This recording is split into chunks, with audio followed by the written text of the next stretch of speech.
Welcome in one and all to the Talkin Tide podcast on the Reier on YouTube channel. I'm Chase Goodbread, sports columnist with the Tuscaloosa News, of course, along with the aforementioned Travis Reier. Be sure to smash that like button, subscribe as well to Reier on YouTube. Get all kinds of great content there, including, of course, Talkin Tide. Got a lot to get into in this edition of the podcast, Travis. Of course, Alabama closing out fall camp and a little bit of news here of late on both sides of the ball. But at that point in camp, Travis, now where you kind of turn away from so much fundamental instruction and install and kind of hone in on that first opponent maybe a few days early.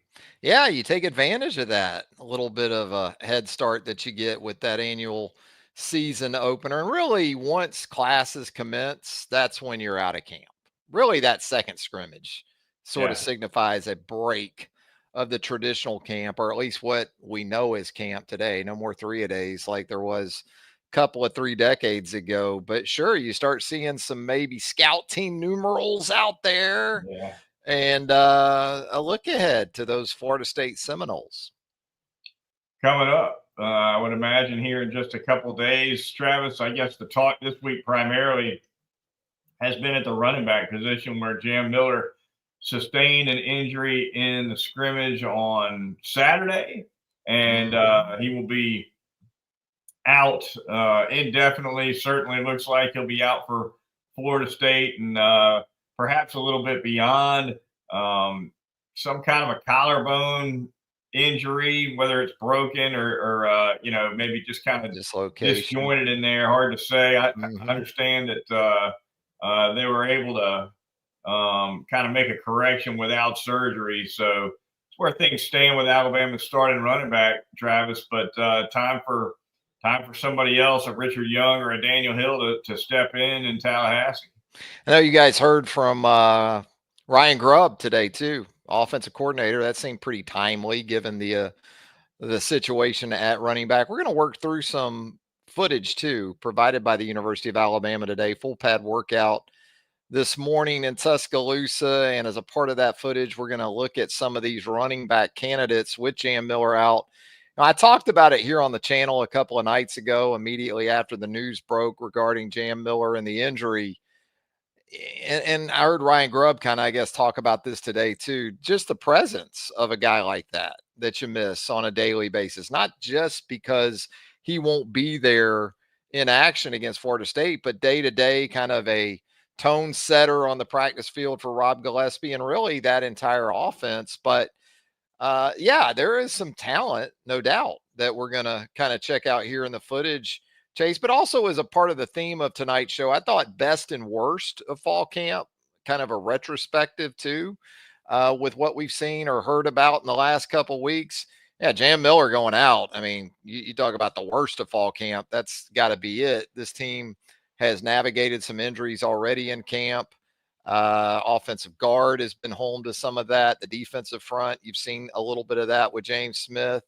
But Jam, that's probably more significant than people care to think, maybe, because of, as much as anything, intangibles and the trust factor that you have with a guy like that. No doubt, a veteran guy, a senior, a guy who's good in terms of ball security. He's good in terms of pass protection. Is a complete football player. Not the most dynamic running back in the world, but a reliable guy and somebody that this team is definitely going to miss in Tallahassee. I think pass protection is going to have a lot to do with the rotation against the Seminoles, Travis, because we know Miller's either probably the best pass protector they've got in the backfield, and so you're going to be taking a little bit of a step back from that regard. Ryan Grubb's comments today certainly sound like the next best option they've got for picking up a blitz is Daniel Hill. Did you find that interesting today that he wasn't one by one asked for sort of feedback on those backs and he kind of started with Daniel Hill? Do you put anything into that, or is that just, a coach coming off the practice field, working off the top of his head, or did you think there was some significance that Daniel Hill was kind of the guy he went to first? Yeah, you try not to read, you try not to overread Right. into those kinds of things, and sometimes it depends on the coach. So of course, Grubb's not even been around a full calendar year yet, so he's not. Probably need a little bit more time to get a complete read on Grubb in that way, but I'll chalk that up to just randomly the guy that came to mind first, but the comments themselves certainly sounded to me like they liked Hill as a pass protector as much or better than anybody they got absent Miller. And if that's the case, then he's going to be playing a lot of football in Tallahassee. Now, that doesn't mean he's going to get more carries than Richard Young, but on third downs, when it's money time to move the sticks, sounds like that's who's going to be in the game, and maybe shouldn't be a surprise given his size at 240 pounds.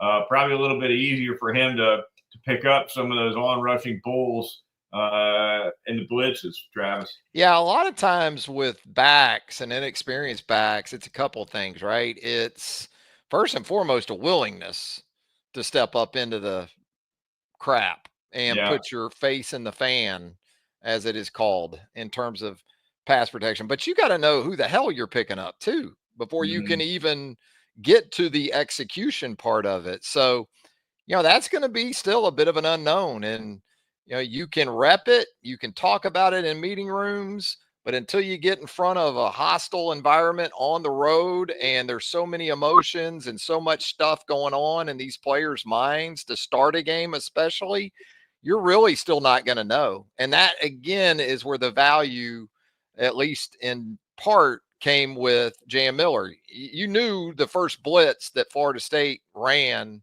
on August the 30th, Jam was probably going to be okay with it. And that's important because even though Ty is an experienced guy in terms of his time in the program, it's going to be a new thing for him out there. Now, Parker Brailsford, that helps too, I got to think, as far as protections and identification and, those kind of things. But now you're going to have a couple of different intriguing pieces to that puzzle there in the backfield in those situations. And, for this guy right here that we're looking at on the tape, Richard Young right there, I mean, this feels like a very big moment in his career. If, he's out there early and he does well, then you probably continue to feel good about where he's trending at this point in his career. And even if he doesn't, history tells us that you could lose a back or two in the next couple of weeks. So, the trick for Ryan Grubb and Rob Gillespie is even if a guy without Jam Miller is still 3 or 4 in that rotation, you got to maintain that connection with those guys, keep them engaged, because as we've seen in the not too distant history, not too distant past, you can get down to that third or fourth back pretty quick. Was it 07, Travis, maybe in Saban's first year, where they really had to burn the candle at running back toward the end of the season, lost a couple guys, and were, I guess, my memory gets a little fuzzy. Yeah, I mean, they had some issues. They cross-trained guys as recent as 2 or 3 years ago when they had DeMoy Kennedy, a linebacker, playing some running back late in the season, and some wide receivers that they had to pretty much move to the running back position. So, they went from, remember that stretch where they were Najee, Josh Jacobs, Damian Harris, Bo Scarborough, in the same backfield. And then they went to a situation where they had one decently healthy back, that Brian Robinson year. And that's where it kind of stinks for Jam Miller too. This felt like this might be his sort of Brian Robinson window after Brian went through those runs with all those backs and then he had his opportunity. That's where you feel for Jam a little bit. But here's Daniel Hill that you talked about. I'm going to throw a comp out there, Goodbread. And it's going to date me, but I don't give a damn. All right. Okay. It's a Tuesday night. We're live here on the program. Daniel Hill, Lindell White from Southern California, 6 foot, about 235. When you had the thunder and lightning thing going on there at SC with Reggie Bush and Lindell White, it's about 20 years ago. But you know what? we like to get the young bloods that tune into this show up to speed too, because maybe they didn't know so much about Lindell White. They don't all read books, some of them, right? Yeah. Lindell White knows for the goal line on that Lindell White too. You give him the ball on the 1 or the 2, and it was money, right? Lindell would initiate contact. He didn't have a problem with that. So yeah, I talked about this too a couple days ago. This mix is still a good mix in terms of attributes and what these guys bring to the table. So no one's going to cry a river for Alabama with what's left of this rotation. So it's just going to be more, again, some of the X factors that we don't know about these guys. We've seen some stuff the last year or two for these guys for the most part, even Dre Washington coming in from Louisiana, to know that on the ball, they're good enough. It's off the ball, again, where you're still going to try to figure some things out. Yeah, catching the ball, running the right route, et cetera. And again, picking up that blitz, which is huge. And, you talked about not only having the willingness, but also identifying where it comes from. And that's something that comes with experience. And, I think generally speaking, it's pretty easy for these guys to see the guy coming straight up the A gap right at him. That's not too hard, right? And maybe if it's an offset shotgun situation, guy comes off the edge on your side as a running back, that's not the hardest thing in the world either. I think what's tough for some of these guys, Travis, is when you got to cross the quarterback's face and pick up something on the opposite side. They show you something. Not only getting there, but recognizing it quickly enough. Well, and this is a new defensive system that Florida State's putting in. So for this offense as a whole, there's going to be some wild cards in that opener. There's going to be some stuff that you just haven't been able to prepare for. And absolutely, they're going to show you some pressure one way and then come from another way, not just to mess with Ty Simpson, but to get after your backs. Now, great way to deal with that is to establish the run game early. Hit them in the mouth with a legitimate run game. You can get that defense a little bit on its heels and make it play a little more honestly. And so that'll be fascinating in terms of the chess match with Ryan Grubb to see exactly if this changes the approach at all. I mean, they weren't going to be running back centric even with Jam in this offense. But maybe they do run the ball a little bit more because of the situation, that they're maybe not as comfortable coming out and going tempo and throwing it all over the lot because they have a back on the road, take some pressure off. And they have a back in Jam Miller, if he's healthy, that he's going to get our protections down. We're good on that. Who knows how that might work. Hey, we're talking some best and worst of fall camp, Chase.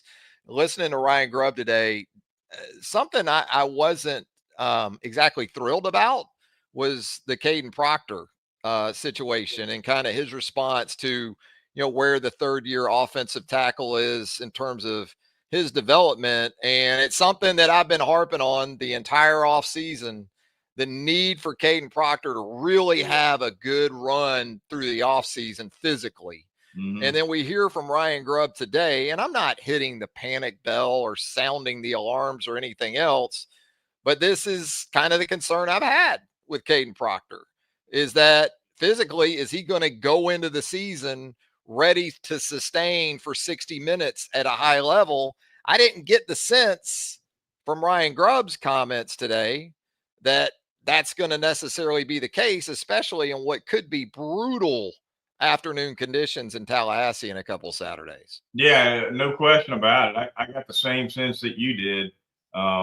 Proctor's a guy Alabama needs in the worst way to have a big year on that left side. He needs it for himself too, if he's going to live up to these draft expectations, which to me are a little out. And I think they're a little out in front of their skis, I guess. What's that phrase, right? But he's a left tackle, out over their skis a little bit. So, let's see him play for a month and see what he looks like. But you're right. It didn't sound like he's quite in the condition that Ryan Grubb wants him to be in.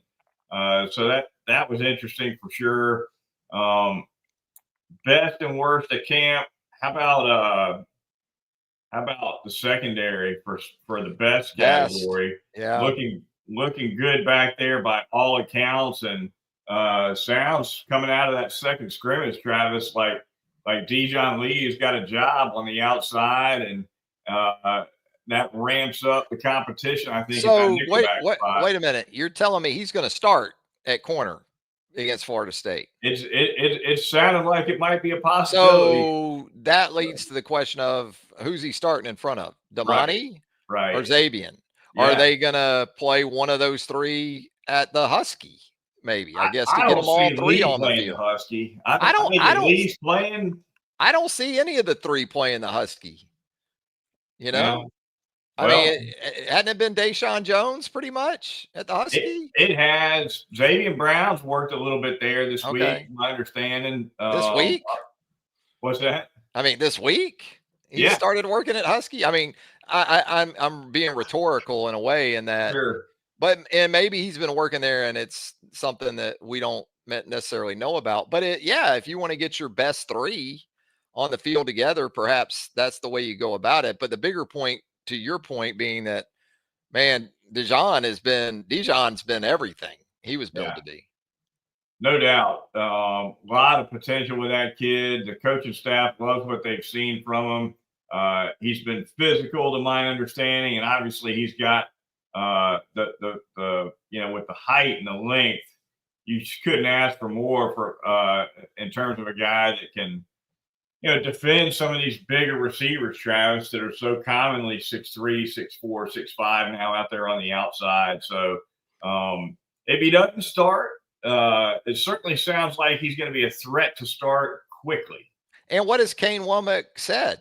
We talked about this early in camp. How are they going to go about rotating? I know you talked about that.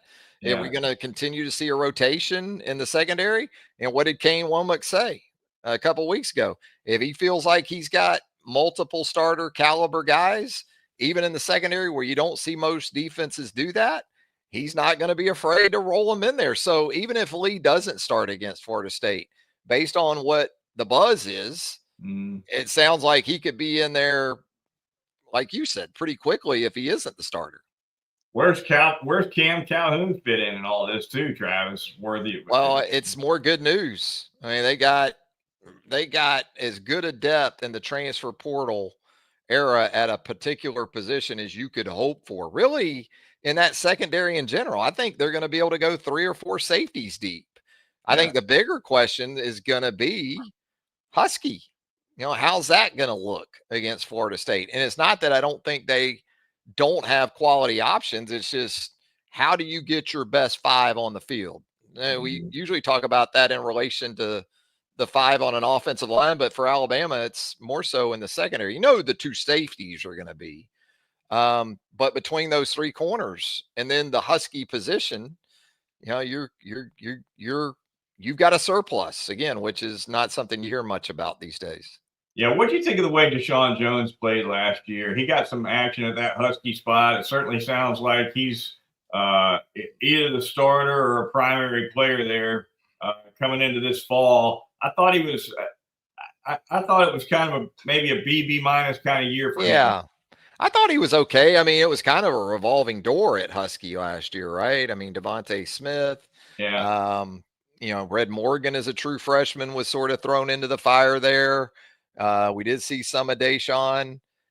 This guy's played some football, man. I mean, he's an older dude in his own right. So, that's one of the best things of camp in general is that they stayed older at some positions via the transfer portal, and it's already showing up in terms of injuries. Jam Miller goes out. Dre Washington, when he was brought in, it was kind of like, man, look at the backs they've got. But obviously, A.K. Deer, who has a promising future, you would think, in front of him, he's not quite ready yet. And the way that you can go through backs, that looks pretty good now. Offensive guard, that's been the worst of camp because of Jaden Roberts. But then going out and getting Cam Dewberry to go along with Geno Vandermark is one of the best things that we've learned from fall camp because they've stayed old, even with Jaden out. And boy, it sounds like Michael Carroll too. legitimate option already when you talk about inside, and even if he had to, could kick out. Yeah, Carroll's got some flexibility for sure. It sounds like Jackson Lloyd's maybe a little bit more of a pure tackle among those young offensive linemen, but Carroll's a guy who could absolutely see some action, especially if somebody goes down. So all worth watching.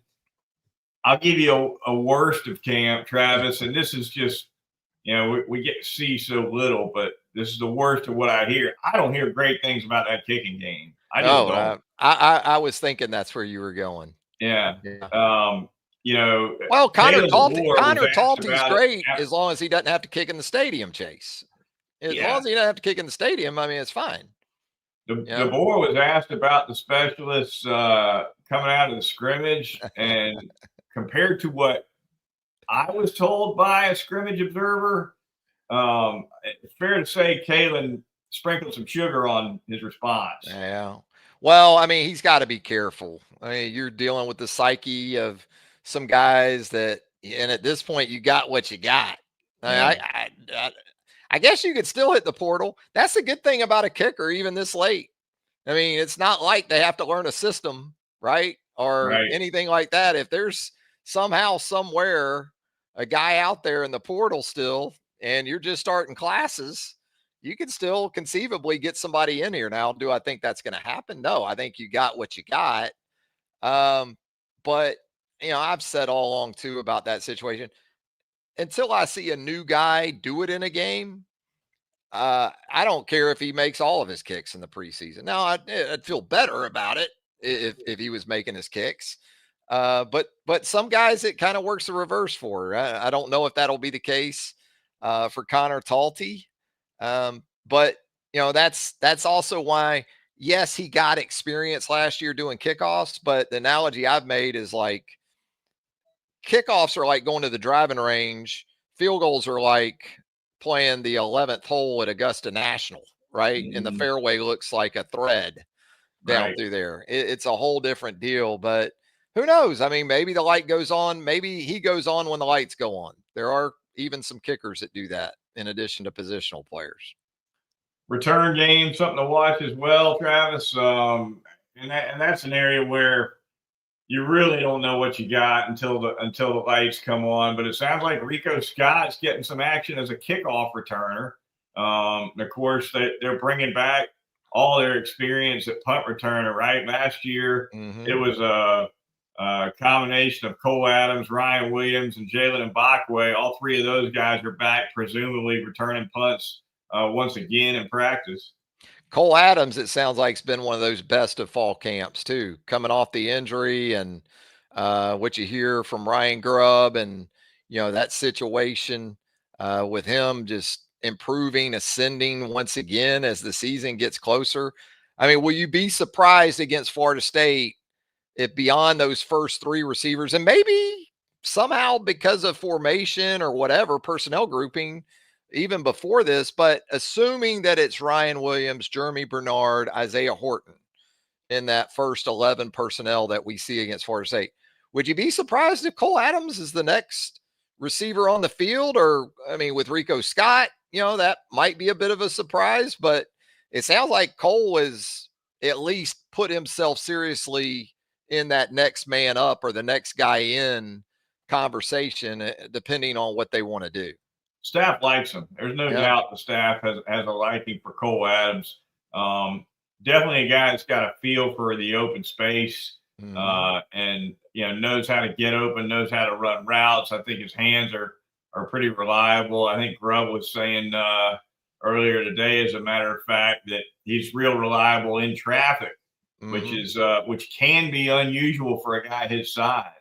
But they missed him last year. I mean, by the end of the season last year, Travis, Williams and Bernard were the only two wideouts catching footballs. And I'm not going to say Cole Adams' injury is the only reason why. I think there were some other factors involved there, but Adams being out was certainly one reason why. Well, and even though Cole Adams had a pretty significant injury, he still helped send some guys to the portal to leave. Yeah. And so absolutely. I think between, that receiver depth and third down and some of those situations when you got to really be able to count on a guy to maybe read some coverages, sit down in the hole, not run himself into hospital balls that you see some receivers do, or even turnovers. He's going to have real value once again to this offense. And then perhaps also, in the return game. And speaking of, taking care of the football, that would have to be a best of fall camp too. I mean, hearing Ryan Grubb talk about Ty Simpson again in the start to the scrimmage he had last Saturday. What was it? 12 of 15 with 2 drops. Right.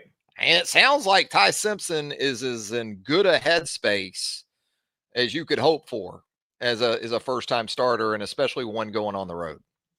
Yeah, ball security is just paramount for this offense this year, and especially at the quarterback position.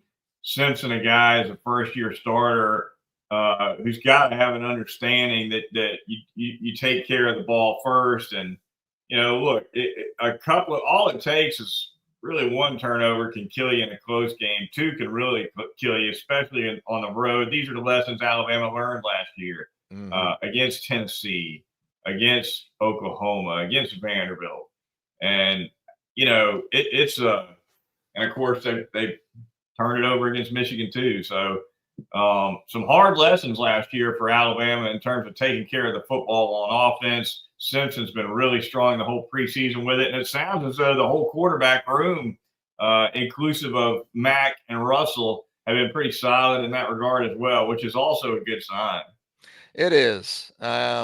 Obviously, this is a defense, conversely, that you still feel like is going to be improved in terms of taking the ball away compared to a year ago. So, that shouldn't be an issue, even though you try to read both sides into those things when you've got, good on good and those type of situations. They're not all equal. They're really not. I mean, No. to me, when I heard, I think after the first scrimmage, the board said, "Look, we took care of the ball on offense." He also said the pass pro held up real nicely against the pass rush.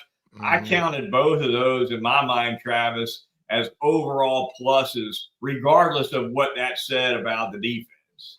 I agree. So, some best and worst of 2025 fall camp. We got some viewers checking in, Chase, live on a Tuesday night. We got our guy Hattie May with the running back situation, says we can now truly find the guys behind Jam that are ready. Not sure if Richard Young not being mentioned initially by Brian Grubb today. It was a follow-up in which Ryan then spoke pretty profusely, I'd say, of Richard Young. I'm not sure if Richard Young not being mentioned, Hattie May says, is because they want to keep him quiet or hiding his ability. I think if you're Florida State, you're anticipating Richard Young, given his track record, his past as a highly recruited guy, a guy who saw action the last year or so. You're anticipating him being. I don't think there's any hiding a guy like Richard Young at this point. No, Young and Hill, I think, are going to get the lion's share of the action in the backfield. Although Grubb did say earlier in camp that in most games they're going to have a game plan that makes room for a third back. Now, some coaches say that, and then at the end of the game, the third back's barely gotten on the field at all. So, we'll see how much follow through there is on that. But yeah, I think with Jam Miller out, conceivably they still play 3 guys, right? Dre Washington maybe getting in there. I think you have to play Dre Washington because I think he gives you. I'm not saying he's Jahmyr Gibbs, okay, but he gives you some of that. And I thought Grubb today with some telling comments about Washington and that prior to coming to Alabama, pass pro wasn't really in his vocabulary. So that does say to me, I don't expect to see him out there first or maybe even second. But look, 100-degree real feel in Tallahassee about the end of that third quarter. I bring those fresh legs out there and run outside zone, Goodbread. Yeah. Or flip it to him in the flat. I might be able to get a house call from a guy like that. Yeah, if a guy, you need your backs to be able to protect, no question, pick up blitzes. But if they can't do that, swing them out of that backfield and just throw it to them, right? Yeah, exactly. So, Exactly. Give them something they can do. And if you've watched any of, Washington's tape from the last 3 or 4 years, that dude has some nice feet. I mean, he can make that shuffle cut and he can get to top speed. Again, I'm not saying really hardly any back out there has Gibbs's acceleration. I'm just saying he can give them some of that potential home run ability at the running back position. how about the defensive line, Travis, and the guys up front there? I think it's been a strong camp for Tim Keenan. Certainly, I think every indication is that he's kind of led things on that defensive line. An emotional leader. I think we're gonna see captains selected this week. Incidentally, I think Keenan will be one of them, along with, of course, Lawson and Proctor. So you're going with the SEC Media Days guys, pretty much. I do, and I think, Travis, if they pick 4 captains as they did last year, what about Parker Brailsford? Would he not be in that mix? Brailsford could be in that mix. What about with Simpson being a guy who hadn't been on the field? Do you got to take a pass on the quarterback there? I would be surprised if it's Ty Simpson at this point. Yeah. Maybe. What about Ryan Williams as a sophomore? And I know people say, well, sophomore. Well, I mean, we've seen that in recent years that sophomores have been permanent team captains, multiple year permanent team captains. There's some, I like your first 3, and then it becomes a question of maybe more so, is there a 4th? Because there's nothing that says it has to be 4, I don't think, right? Correct. Nor does it say it has to be 2 offense, 2 defense. Although last year it was 2 offense, 2 defense. That's true. What about Jam? Could Jam be a captain? Jam would be a sensible pick. Yeah. Jam would be a sensible pick. That's got to be coming this week, right? They won't hold that till game week, I wouldn't think. It seems like different regimes have handled it in different ways, and I don't really recall last year. Yeah, I believe last year they announced in the middle or toward the end. Nick, they announced it at the end of the year banquet. Yeah, so that was different for sure. You're right though. I do recall that a year ago it was a little different because it was before the season. I think that we kind of got that declaration about captains. Yeah. Hey, Shane Bland chiming in here in the questions before we get out of here in the comment in the chat. Chase, this is an interesting guy too. Jalen Mbakwe makes that move from corner, which probably looks pretty smart now given what Alabama has at that position going into the season, but it hasn't exactly been the red carpet treatment to the top of the rotation at wide receiver. Shane's asking, will Bach get lost in the receiver room, or is he waiting his turn for more playing time? Yeah, I think there's a chance he does get lost in that wide receiver room. He's not been the talk of camp, that's for sure. I think Grubb mentioned today that he had some issues with drops early in camp and kind of cleaned that up. I love Ryan Grubb, by the way, and I've been public with that in the last week. I mean, that dude gives good press conference, doesn't he? I mean, it's good, and it's not like it takes him 5 minutes for his answer. I mean, it's about 4 sentences, and as a transcriber, I know that's much appreciated as well. No doubt. But yeah, Mbakwe, I've been in the camp all along that he should have stayed at corner. I wrote it when they moved him, and I still think it now. And I understand what you're saying about the depth they have. I'll say this: if Mbakwe had stayed at corner, I don't think they'd go out and get Cam Calhoun. Probably not. Yeah. But you can. There's a lot of numbers in that wide receiver room too, and it's hard to get catches if you're not one of the top 3, and Mbakwe clearly not one of those. The 4th guy is going to catch some balls here and there, like we said. That could be a Rico Scott or a Cole Adams. Yeah, but you got Roger Brooks impressing too. Jalen Hale coming back. A lot of names and numbers. Derek Meadows. at that wide receiver spot. So it's going to be interesting to see if Mbakwe can kind of break through. We talked about this before. I mean, this is a guy that kind of came to Alabama without a position. I mean, he was very talented and could play a number of different roles on the high school level. But in terms of a tried and true home positionally, he was going through that process when he got to Alabama. So I don't think it's all that sort of unusual at this point going into his second year in the program that there's still some searching and some learning going on.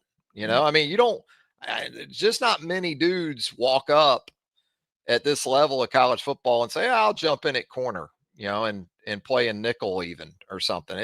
It typically doesn't work that way. A lot to it, no doubt about it. Only so many Travis Hunters. Yeah. What's that? Only so many Travis Hunters, Only so many of them. That's for sure. That is going to do it for this edition of the Talkin Tide podcast right here on the Reier on YouTube channel. Thanks for joining us here for this edition of the show, Travis. Obviously, we will be back soon enough with the football season upon us, right? Oh, wow. We're going to have preview and things like that. I mean, I got to still figure out who the hell plays for Florida State. They revamp that roster on an annual basis. I've done a little bit of research here in the last 4 or 5 days, and there is going to be some solid matchups. I think, Florida State's on the surface done a pretty good job in the portal, and we'll see if Thomas Castellanos is the guy he thinks he is, apparently. Gonna be fun. All right. Once again, that does it for us here on Talkin Tide. Be sure to join us next time right here on the Reier on YouTube channel.